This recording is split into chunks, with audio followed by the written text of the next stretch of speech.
Our guest this week is Melissa Manchester, whose bio and statistics will be on the website with the interview, but we'll get chatting with her. Melissa, thank you for your time today. My pleasure. Glad to have you here.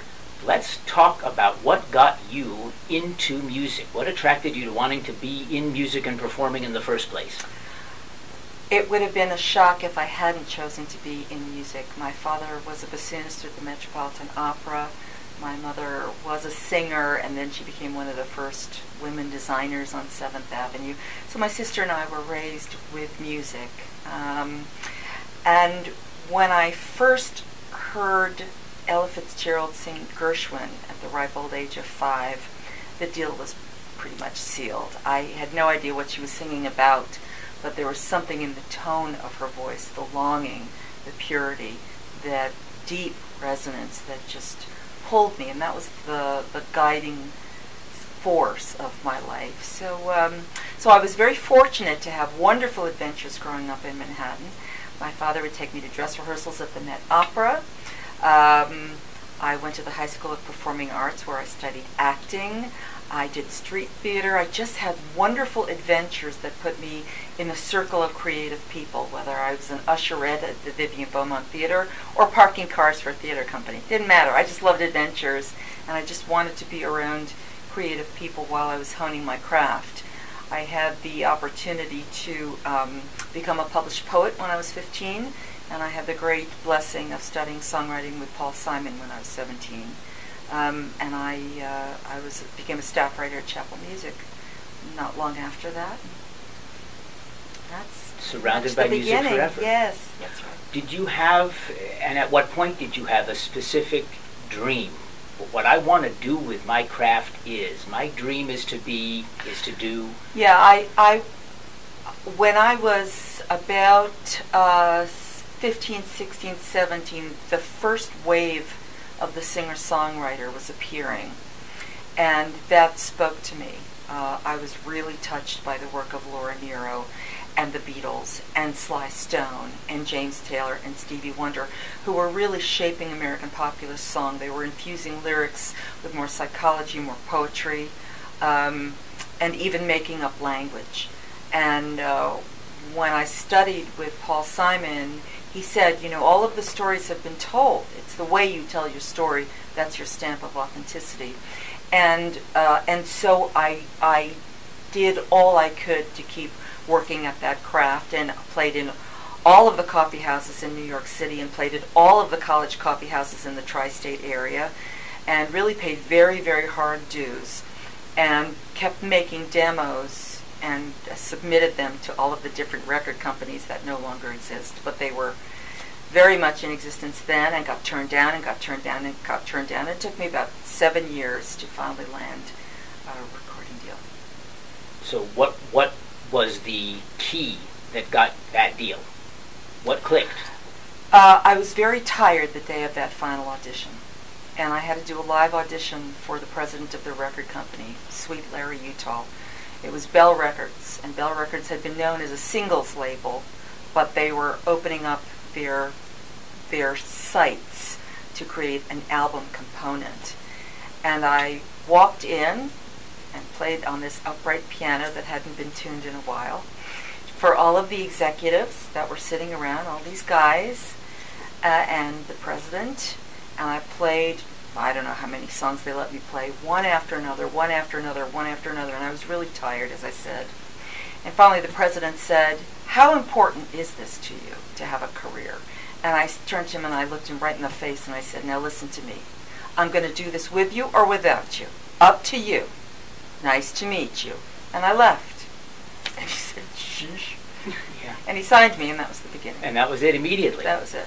So what I need to do if I want to have a break like that is get as little sleep as possible and then be brutally honest, partly born of lack of sleep. I don't know. Okay. I don't know. You know, everybody has got to find their path and stumble along until some kind of clarity shows up as insight and being deeply present in the moment.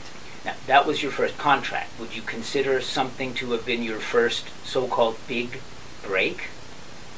Well, I've had a lot of big breaks. I mean, the first big break was becoming a jingle singer when I was 15. because that allowed me to make enough money to keep investing in these demos that I would submit to the record company, and meet fantastically talented people. That's where I met Barry Manilow and Patty Austin and Nick Ashford and Valerie Simpson. We were all jingle singers. And Barry Manilow introduced me to Bette Midler, and one thing led to another, and that's how Barry and I created the Harlettes. I worked with Bette for about 6 months, and so I just kept saying yes. And because I was in the right place at the right time with the most fantastic parents, they just kept thinking that my adventures were a really good idea, because they were both very adventurous, and life had shown up as rigorous but kind of fabulous for them. And so I that's how I was raised. Now, you reached a stage, obviously, in your career where you were well known, and that's what takes us into the primary part of the conversation today. You then had an opportunity for yourself to become involved in causes, in charitable efforts, in using your talents to help people even more than just providing the music and lyrics. Right.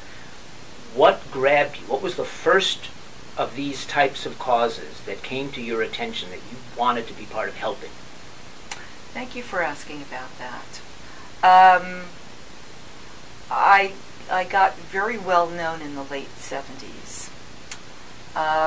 In the late 70s, there was not even a word that represented the plague AIDS. And but something was happening in New York. Something was happening to the gay community. And by the time I worked for Bette Midler, what I saw her do was give voice to a very marginalized audience comprised of the gay community. And when I had my own voice and my own platform, I understood that it was part of my responsibility to share what I could and give voice to what I could for that marginalized community. Part of what resonates for me about that is that as an artist, this is a very singular and rigorous walk, but it's lonely in that there is a quality of otherness. You don't live a life that looks like most conventional people. You don't have a 9-to-5 job. Your job is just never over, because it's not really a job, it's a walk, right? And so everything is information that can help you create the next piece, right? And so there's an otherness about your quality, and that's fine, because I've always been comfortable about that. And in regard to the AIDS epidemic, there was no question that the gay community was marginalized. And the thing about being marginalized is it only takes society 1 inch to push marginalized people 1 inch farther till they become dehumanized. Once you got dehumanized, we're all in a pile of crap, right? And so what happened was that for those of us willing to and brave enough to shine a light on the AIDS epidemic, to perform for benefits that would raise awareness, raise money. I mean, people who were suffering from AIDS were being put in garbage bags because nobody knew how to touch them.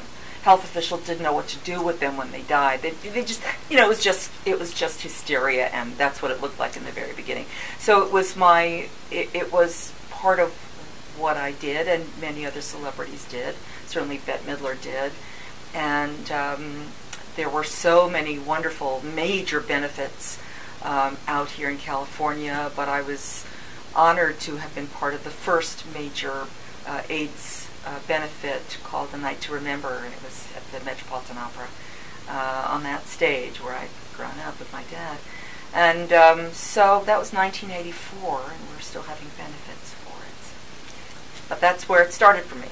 I'd have to ask, not having looked up the specifics, it would be an even more amazing story if that were your first time performing on that stage. It was the first time. It was? It was, because I would stand with my dad in the pit, as he was playing a dress rehearsal or a run-through, but that was the very first time, and to perform with that orchestra was way better than the dream. But that's sort of the first toe into the water of giving back for me. And breast cancer awareness and research has been another important issue close to my heart.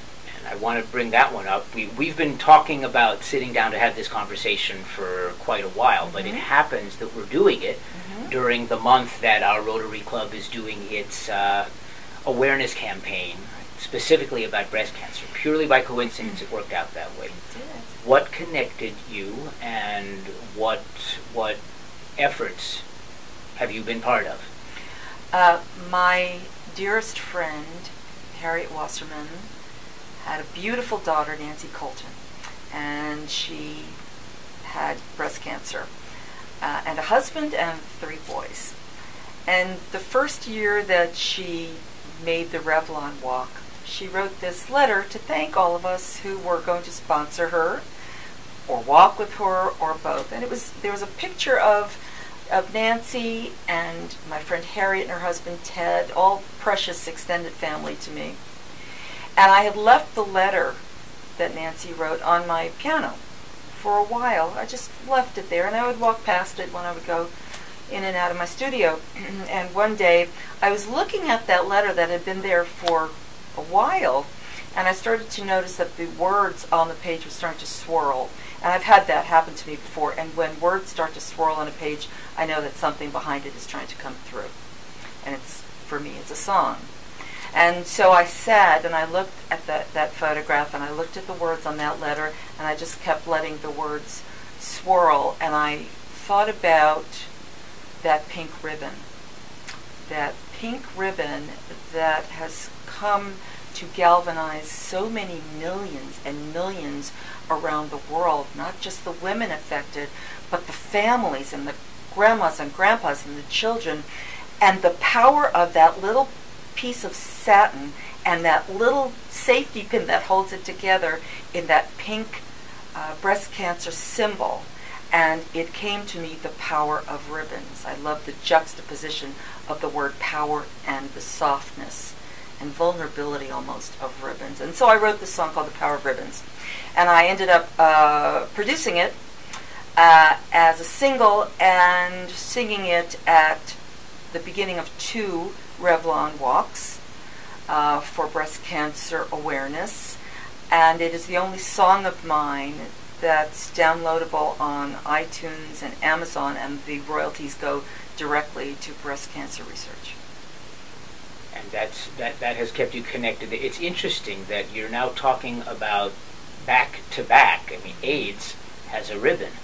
It's the bright red ribbon. That's right. And breast cancer has the pink ribbon. So there may be something going here with the whole ribbon idea. Oh, yes. I suppose I should ask, have you ever had occasion to perform with Tony Orlando and the yellow ribbon? Yellow ribbon, no. But not yet.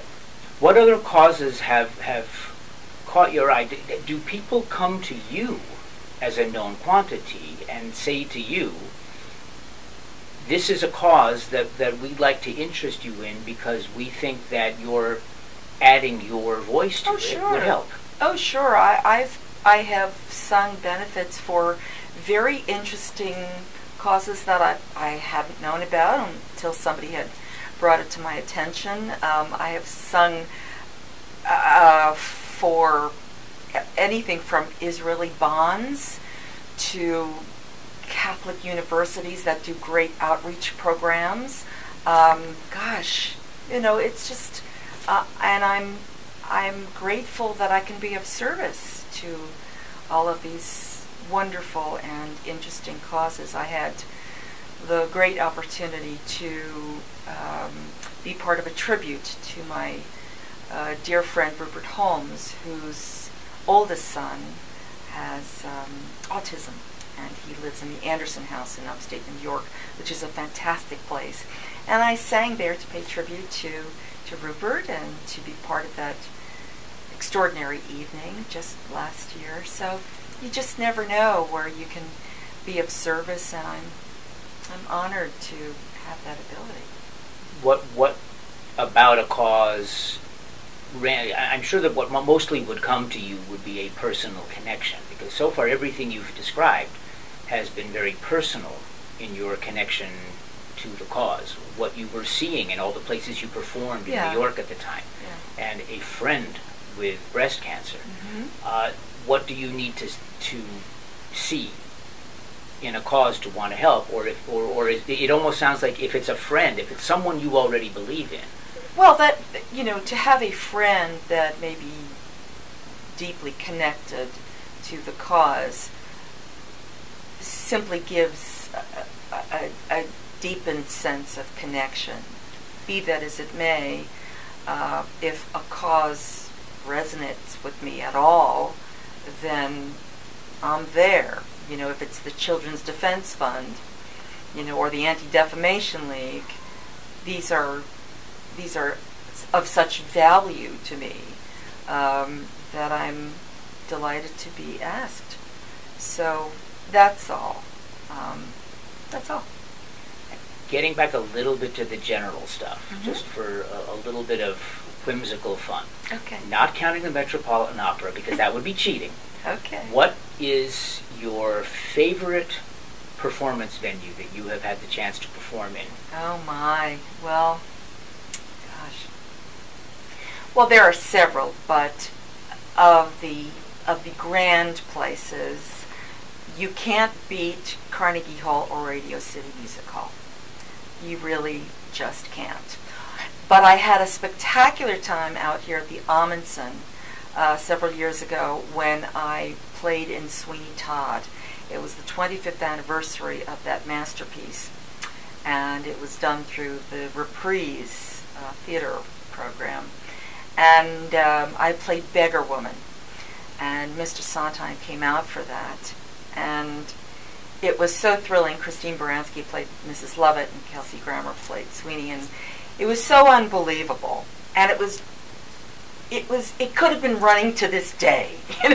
People were so thrilled, and I was personally thrilled because they brought back a song that had been edited out that my character sang, and so I was singing a restored Sondheim song, which was, as my mother would say, not nothing. So that was pretty good. Yeah. But yes, there are beautiful places. But honestly, whether it's a grand hall or it's a little place like the Troubadour, the House of Blues, or B.B. King's, it doesn't matter. The performance is the performance. I don't change my show for the room I'm in. I may bring several more musicians on stage, but whether I'm doing my trio show or playing with the symphony, it's coming from the same source. It's my endless hunger to convey the information I need to convey.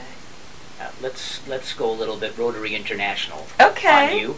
Not counting the United States, okay. And forgive me to my Canadian friends, but with hockey season starting, as it happens, the day we're talking right now, I'm not going to count Canada either. It's too easy. Okay. What has been your most interesting or your favorite outside of North America performance? Well, outside of North America, I loved playing in Japan, and I loved playing in Australia. I just thought it was just fantastic.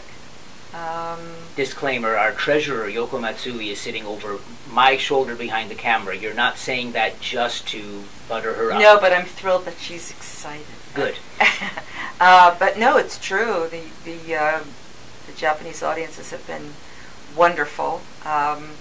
It took me 30 years to get back to Japan. I wasn't there too long ago, which was very, very sweet and very lovely. And I was in Australia last year, and it was just fantastic. Unexpected, but again, I do what I do. I don't show up singing Australian songs for the neighborhood. I sing what I sing, and people seem to like it. You've never written a song about a kangaroo? No, not yet. Not yet. But it rhymes with many things, so you never know. So if a story about a kangaroo starts having swirling words, yes. something may come. One more whimsical question. Pick anybody, any generation, any genre. You don't have to pick someone who is still alive. Okay. Give me a couple of people you would love to be able to perform with, act with, sing a duet with. Oh, I thought you were going to say, or just spend a dinner table with, because that's what you do after the performance is up to you. Well, I don't know that Eleanor Roosevelt was known for her singing, but I would have loved to have known her. I'm sorry I didn't get a chance to know Judy Garland. I'm sorry I didn't get a chance to sing with Frank Sinatra. I'm sorry I never got a chance to meet George Gershwin. I mean, there are so many, or Leonard Bernstein. I mean, these are such giant contributors to the welfare of our society.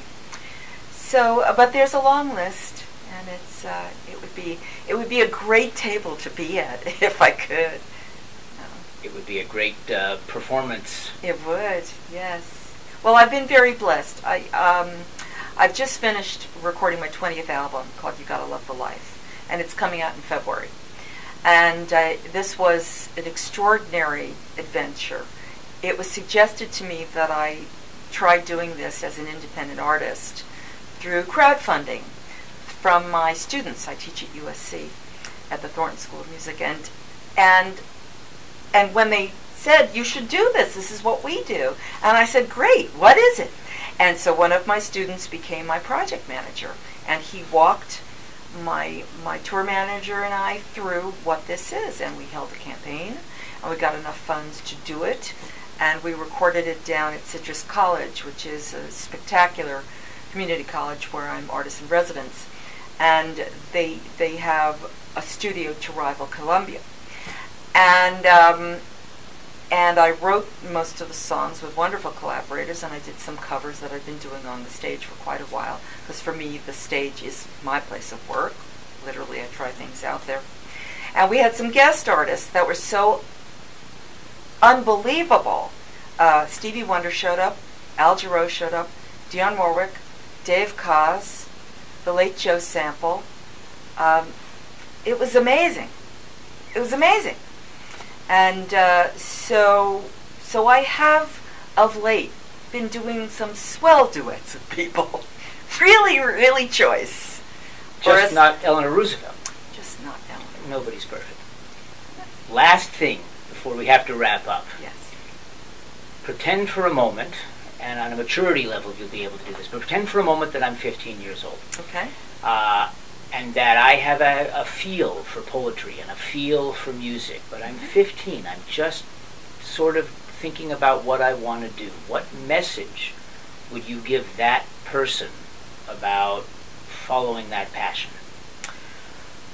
Well, you didn't tell me if that poetry is hopefully going to turn into lyrics.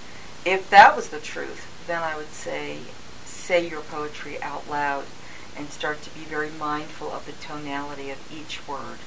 The tonality of each word will start to inform you of what your melody might be. If you change the emphasis on a syllable or a syllable, that will inform and reshape it as well. Cole Porter actually used to do that, and it's a wonderful thought. In the biggest sense of what would I tell somebody? Be prepared for a bumpy walk. Be prepared for the adventure of your life. And if there is anything you would rather do than what you're doing in this moment, do it. Because the artist's way is not for the faint of heart. That said, this version of normal works for me really well. And that's what matters. That's all that I know. There is no normal. There's only what you think normal is. Melissa Manchester, thank you so much for giving us this time. We're looking forward to the album in February now. Thank you. My pleasure.